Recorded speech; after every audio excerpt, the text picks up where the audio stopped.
ବିଦେଶରେ ରହି ନିଜ ପିଲାଦିନର ବିଦ୍ୟାଳୟକୁ ଭୁଲି ନାହାନ୍ତି ଯୁବ ବୈଜ୍ଞାନିକ।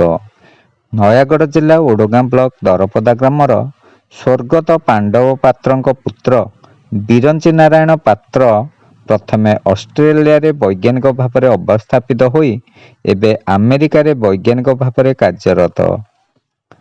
ସୁଦୂର ବିଦେଶରେ ରହି ମଧ୍ୟ ନିଜ ଗ୍ରାମ ଦରପଦା ଓ ପିଲାଦିନେ ପଢ଼ିଥିବା ପ୍ରାଥମିକ ବିଦ୍ୟାଳୟକୁ ଏ ପର୍ଯ୍ୟନ୍ତ ଭୁଲି ପାରିନାହାନ୍ତି।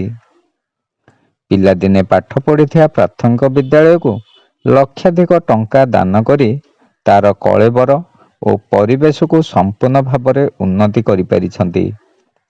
ଖାଲି ସେତିକି ନୁହେଁ, ଆଜି ବିଦ୍ୟାଳୟର ଏକ ଉତ୍ସବ ପାଳନ ଅବସରରେ ମୁଖ୍ୟ ଅତିଥି ଭାବେ ଯୋଗ ଦେଇ ବିଦ୍ୟାଳୟର ଗରିବ ଛାତ୍ରଛାତ୍ରୀମାନଙ୍କ ପାଠପଢ଼ାର ସମସ୍ତ ଖର୍ଚ୍ଚ ବହନ କରିବାର ପ୍ରତିଶ୍ରୁତି ମଧ୍ୟ ଦେଇଛନ୍ତି।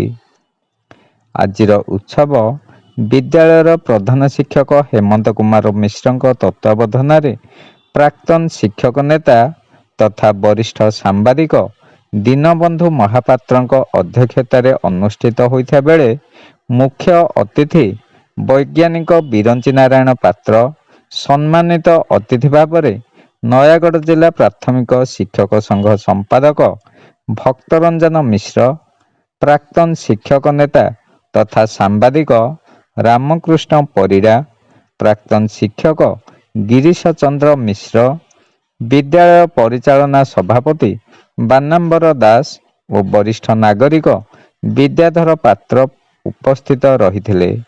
ପ୍ରଥମେ ଠାକୁରଙ୍କ ନିକଟରେ ଅତିଥିମାନଙ୍କ ଦ୍ୱାରା ପ୍ରଦୀପ ପ୍ରଜ୍ୱଳନ କରାଯାଇ ଉତ୍ସବକୁ ଆନୁଷ୍ଠାନିକ ଭାବରେ ଉଦ୍ଘାଟନ କରାଯାଇଥିଲା।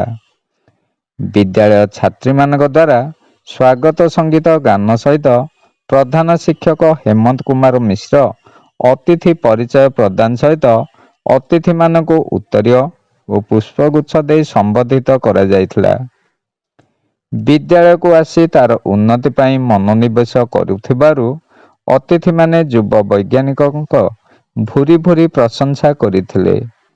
ବିଦ୍ୟାଳୟରେ ଅନୁଷ୍ଠିତ ବାର୍ଷିକ ଉତ୍ସବକୁ ବିଦ୍ୟାଳୟର ସହକାରୀ ଶିକ୍ଷୟିତ୍ରୀ ନଳିନୀ ସାହୁ ଓ ଦ୍ରୌପଦୀ ସାହୁ ପରିଚାଳନା କରିଥିଲେ।